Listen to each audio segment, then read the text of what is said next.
Good morning, everybody. Welcome back. There's Almost Got selections here for Wednesday, January 1st. For again, today's play of the day.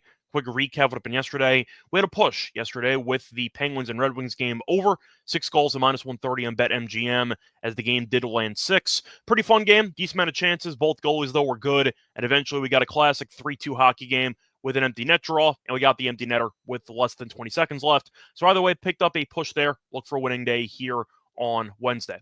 For the next play, though, I want to remind everyone once again, we're plays on our website. So when you go to the website, the promo code WEH45 to get core for purchase. Plus, a reminder, hit the like, but you can also subscribe to the bell to get notified there's an episode. And for the extra play, going to the NBA, look at the game between the Pelicans and the Heat, taking place at around 7:30 p.m. Eastern Time. And for this game, we're going to go with Jimmy Butler, under 29.5 points, rebounds, and assists, at -115 on DraftKings. Time of recording of 9:30 a.m. Eastern Time. There's a couple reasons I'm going to go with the under here for Butler PRA.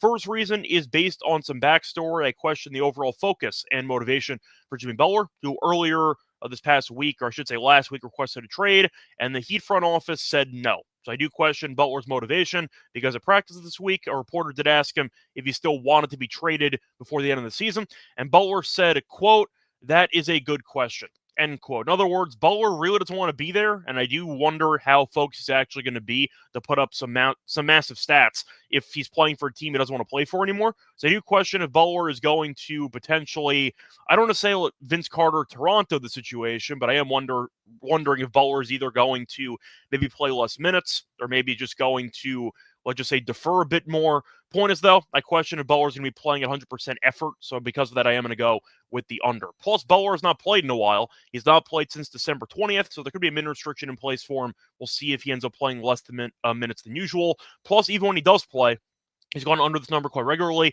He's gone under 27 PRA, actually, in 3 of his last 4. So I do think even when he does play, if he ends up playing a bit of a minute restriction as well, I think you're looking at a spot where this number is a bit too high.